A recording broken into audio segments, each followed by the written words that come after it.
پھر اس کے لیے مصر میں تمبار کی طرح سوری پہ چڑھنا پڑے گا نا، پھر شاید ہجری کی طرح ہاتھ اور پاؤں کٹوانے پڑیں گے، وزیر ابن عدی کی طرح فدا ہونا پڑے گا، جان دینی پڑے گی، خون دینا پڑے گا. ان امرنا صعب مستصعب لا يحتمل الا ملك مقرب او نبی مرسل او مؤمن امتحن اللہ قلبه بالایمان. معصوم فرماتے ہماری ولایت، امرنا ہماری ولایت صعب مستصعب، بڑی سنگین اور وزنی چیز ہے، بہت بھاری ہے یہ، اس کو ہر کوئی اٹھا سکتا. اس کو اٹھانے کے لیے ملک مقرب چاہیے، نبی مرسل چاہیے، یا ایسا مومن جو پختہ ایمان کا حامل ہو، مضبوط ایمان کا حامل ہو. بہرحال یہ سلسلہ چلا، شہید نے اس کا احیاء کرنا شروع کیا. یزیدوں کو جس اسلام سے تکلیف ہے وہ پولیٹیکل اسلام ہے، یہ برداشت نہیں ان کو، اس کا احیاء نہیں پسند کرتے. کیوں؟ یہ فرعون جب سوسائٹی پر مسلط ہو جاتے ہیں ان کے مالک ہو جاتے ہیں، ان کو بے شخصیت بناتے ہیں، ان کو اندر سے کھوکھلا بناتے ہیں، تاکہ ان پس فطرت لوگوں کے وہ مطیع اور اطاعت گزار بن جائیں،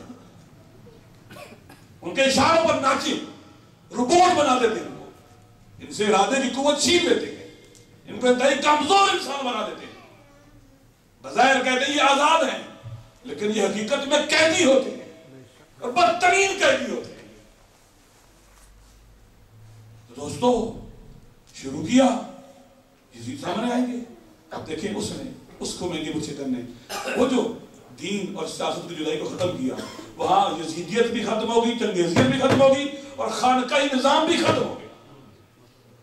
اب وہ مدرسے، وہ مسجدیں، وہ منبر بیداری کا مرکز ہے. پوری دنیا کے یزیدی مل کر ان کے مقابلے میں نہیں آتے.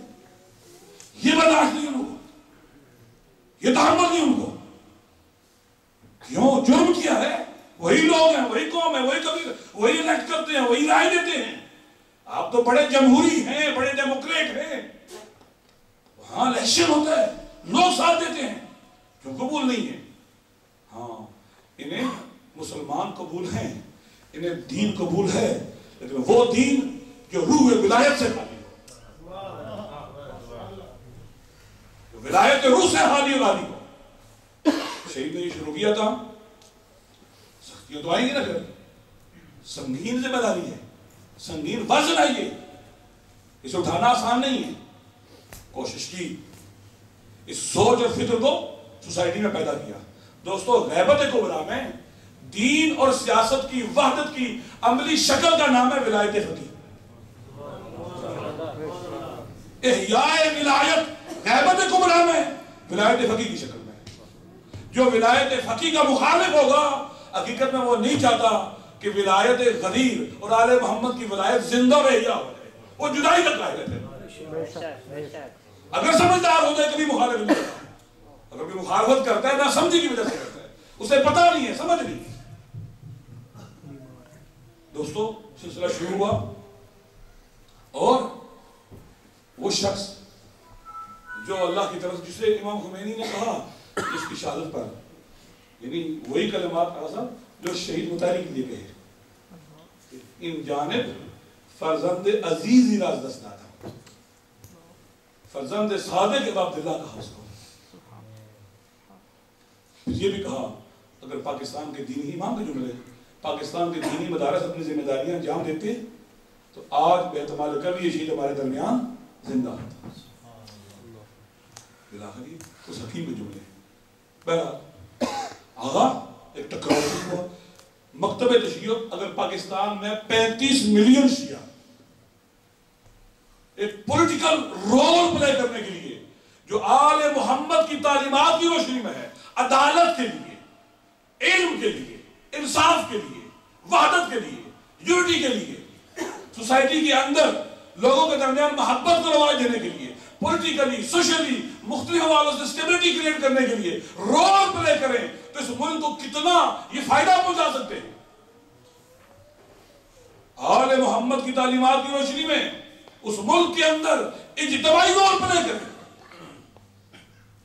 جیسے لبنان میں وہ کر رہے ہیں. کس طرح سے اپنے وطن کو شیطانوں سے بچایا انہوں نے، اپنے مادر وطن کو ان کے نجس وجود سے پاک کیا. ہاں پولیٹیکلی، سوشلی، ہر لحاظ نہیں کریٹ کی، اور آج ایک با افتخار قوم اور ملت کے طور پر زندہ ہے، اس لیے کہ وہ ولایت اور اہل بیت کہ اس سیاسی اجتماعی نظریے سے متصل ہو گئے جس میں دین اور سیاست جدا نہیں ہے۔ جب آپ اجتماعی جدوجہد کریں، اس میں سختیاں آئیں اور کربلا سے متصل ہوں، ہر قربانی آپ آسانی سے دے رہے ہیں۔ میں کل ایک جگہ کہہ رہا تھا، اس راستے میں پھر قربانی کوئی مسئلہ ہی نہیں ہے۔ آپ نے اگر اپنا بیٹا دے دیا اس راستے میں، فوراً آپ کے لیے حسین مرم رکھے گا۔ آپ کا بیٹا کتنا ہی پیارا ہونا، حسین کے لیے اکبر سے زیادہ پیارا نہیں ہو سکتا۔ فوراً مرم آئے گی دل پر، اگر حسین کا لیے اکبر اس راستے میں پیدا ہو سکتا ہے، میرے بیٹے کی کیا حیثیت ہے؟ اگر آپ کا کتنا ہی پیارا بھائی اس راستے میں پیدا ہو جائے، حسین کے بھائی کمرے بنی ہاشم جیسا تو نہیں ہو سکتا نا۔ مرہم رکھتا ہے کربلا آپ کے زخموں پر، آپ کے دردوں پر، آپ کو پاکیزہ احساسات دیتا ہے جو پوری دنیا مل کر بھی یہ احساسات نہیں دے سکتی۔ یہ اخلاص، یہ فداکاری کے احساسات ہیں۔ کربلا اس لیے کو شکست دے سکے۔ ماؤں کے لیے ثانیہ زہرا نمونہ عمل، جناب رباب، مولا حسین، اصحاب مولا، کیا کمی ہے کربلا میں؟ کس میدان میں، کس منزل پر کربلا ہماری نصرت کو نہیں آتی، ہماری مدد کو نہیں آتی؟ ہر غم اور درد کی دوا ہے کربلا میں، مرہم ہے کربلا میں۔ میں نہیں چاہتا آپ کا زیادہ ٹائم لے لوں کیونکہ کچھ اور بھی باتیں کر رہی ہے، ضرور پڑھیں محمد والے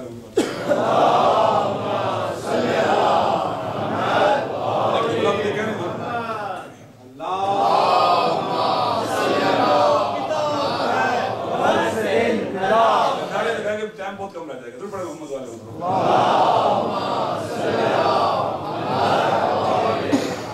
تو دوستو، ہم لوگوں نے مختصر کرتا ہوں، سوچا اس شہید، بالآخر اس شہید کی شہادت کے بعد کچھ مسائل و مشکلات رہی۔ ہم لوگ قوم پڑھتے تھے، مجھے یاد ہے جب آقا قائد بنے شہید، ہم قوم میں تھے، 84 کی بات ہے، تو ہمارے جو مدرسے کے پرنسپل تھے وہ شہید کے بہت قریبی دوست تھے۔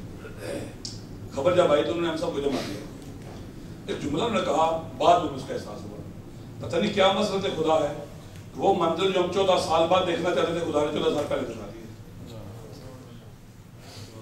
بعد میں نے ان سے پوچھا، یہ آپ نے کیا جملہ کہا تھا؟ کہ میں نے اس لیے کہا تھا کہ شہید کو جن ساتھیوں کی ضرورت ہے نا، اس طرح کے ساتھی ابھی اس کے تیار نہیں ہوئے، ابھی تازہ انقلاب آیا ہوا ہے، ایک وقت لگے گا اس سوچ اور فکر کے حامل علماء تربیت کرنے کے جو اس کے دست و بازو بنے۔ بہرحال اس دنیا سے چلے گئے، وہ جو مشکلات پیش آتی رہی۔ ہمارے دوست شہید کے ساتھی تھے، دیکھو ایک جملہ کہہ دیتا ہوں دوستو، عظیم انسان کون ہوتا ہے؟ میں نے آغا صاحب کی حدیث سے استفادہ کی ہے، نیت المومن خیر من عمل ہے، اس حدیث عزیز ایک وجہ بیان کرتا ہوں، اور بھی جو عظیم انسان کون ہوتا ہے؟